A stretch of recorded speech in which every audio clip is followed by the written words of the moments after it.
a baseball lying around your house and you don't know what to do with it. You have tight muscles and you want to increase your recovery. Stay tuned with me. I'm going to show you how to utilize these two pieces of equipment, or if you want, you can just try to juggle them. So to start off, what I like to do is go right underneath the foot. You know, with the ball, with your foot, your feet get really tight, especially depending on if you're wearing shoes all day, if you're squatting a lot, if you're working on a lot of balance. So the inner part of your foot, I'll try to zoom in here. This is the part that gets extremely tight, and then it's just like anything, right? You can dictate on how much pressure you want to put into it. If you have to in the beginning, you might have to hold on to something. You might be really courageous and you use often, and you can lift this left foot off. But you can build an adaptation over time, and this isn't something that you have to do for a long time. Just a few seconds, try to find that trigger point, push into it. Take a nice deep inhale, and breathe out while you're doing it. Always focus on good posture. Just a few seconds, and then we'll do the exact same thing on the other side. The same thing, right? We're trying to find a trigger point. If you can, maybe try to lightly stand onto it so you put a little bit more pressure onto that ball. And we're just trying to roll back and forth. And just trying to find some trigger points. Maybe the outside on one foot is a little bit more than the other. Maybe the heel, right? Maybe the balls of your feet. But just try to put some pressure in it and try to loosen up that matchup. From there, what we can do is we can sit down on our butts and we're going to get into the calves. We're going to try to work from our feet up, ground up, right? And we can start down by the Achilles, and you can see I'm kind of moving my foot around, but I'm doing like little zigzags back and forth, and I'm going to try to work my way all the way up towards the calf. As you get into the calf, it's going to be a little bit more intense. You can focus on breathing, and the same thing, if you find like a really good trigger point, I'm not going to hang out too long, but if you find a good trigger point, you can just hang out there for a few seconds and just rest. This is a great thing that you can start doing every morning. What I like to do is just go from side to side. This way you don't mess up and you don't forget to do a side. So same thing, there's little zigzags, start down by the Achilles. You know, if it's really tight and you find a good spot, you can even use this leg to help assist, put a little bit of extra weight there. And this is nothing new. This is something that's been going on for a long time.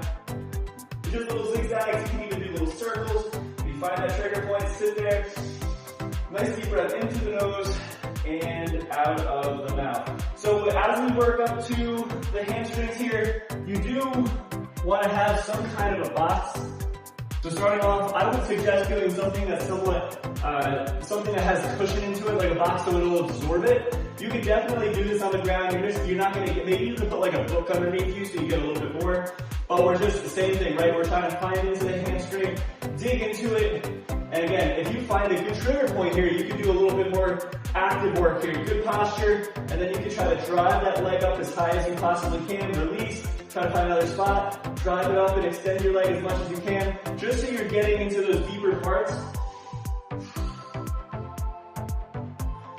And remember, the idea of this is to just give you a little assisted recovery. I'm not telling you that this is going to give you any kind of this isn't a secret weapon. It's not going to make you feel better instantaneously. But if you can do this stuff over time, nice deep breath in, try to extend, it'll help alleviate soreness and it'll allow you to be able to get into another workout faster. After the hamstring, what we do is we go back down onto the ground and we're going to take this lacrosse ball, we're going to focus on the outside of your butt, so your glute, and we're just going to sit onto it. And the same thing I said with the foot, right? So you're trying to find like that meatier piece of your muscle, and we're just trying to roll back and forth. If it feels good and you want to go a little bit more intense like I did with the extension of the leg, you can go into a piriformis stretch here and just try to find into that trigger point. Deep breath. Breathe out as it's sinking in. And then we'll do the same thing on the other side. This is going to be a great 12-15 minute ball roll that you can do every single morning just to feel better. That's all I'm trying to say that this will help do. It's not a fix. It's just going to make you feel better throughout the day. And who doesn't like to torture themselves with a lacrosse ball? And I almost guarantee everyone has a lacrosse ball, tennis ball, or baseball lying around the house. So the next one, we're going to go back to the box here. And this one's gonna be a little bit more on the painful side, but if you walk a lot and you get shin splints, here's a great alternative for you.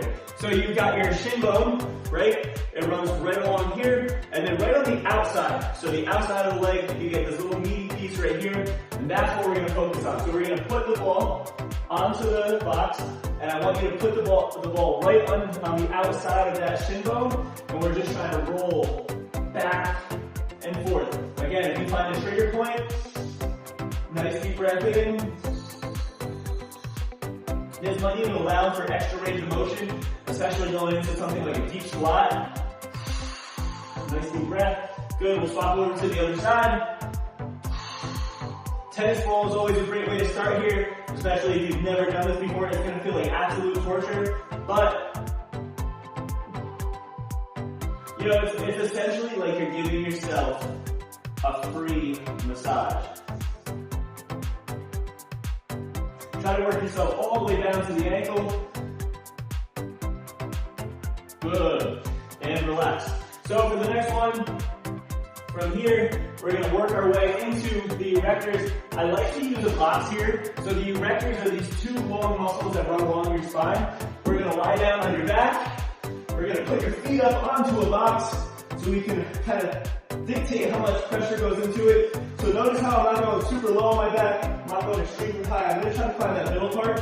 That's usually for me the tightest part.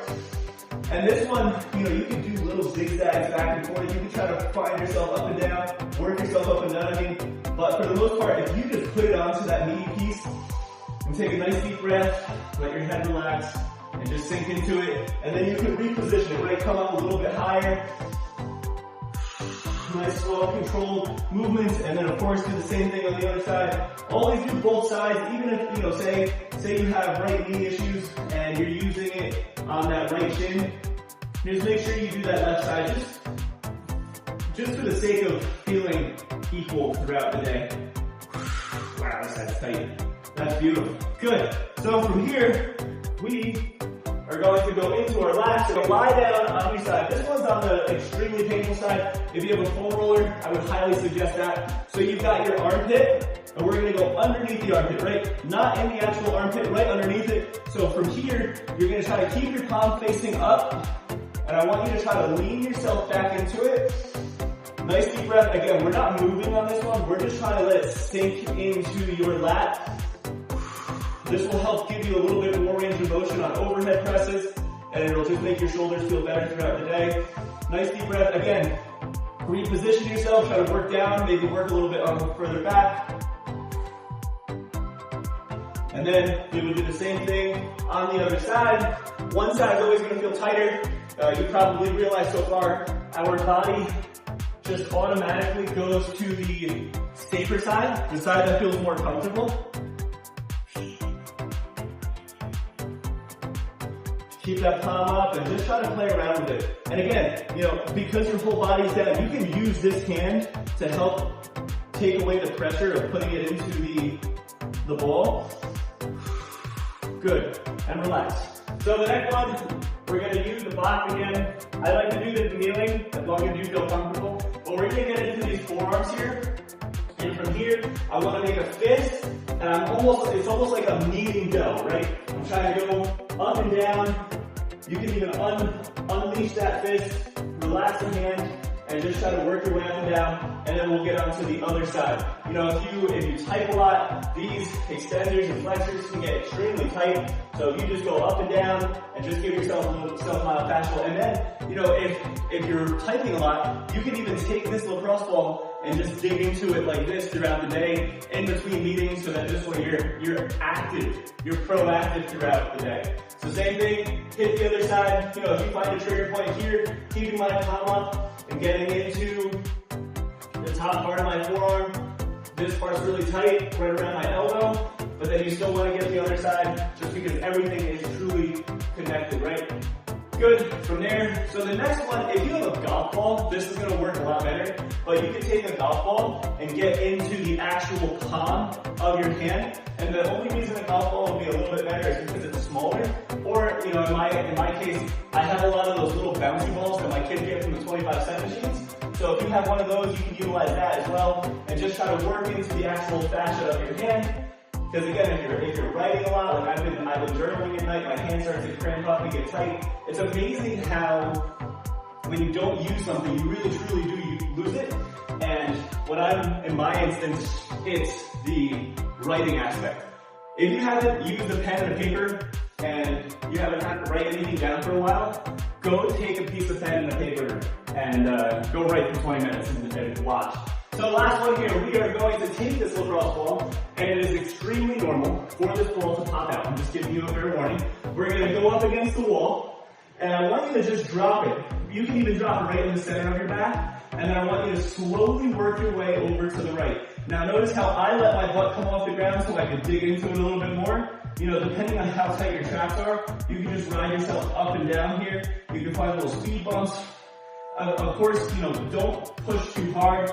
You know, it's gonna pop out once or twice, especially if you've never done this before. But this is a great move if you typically get a tight neck and your traps are probably just overactive.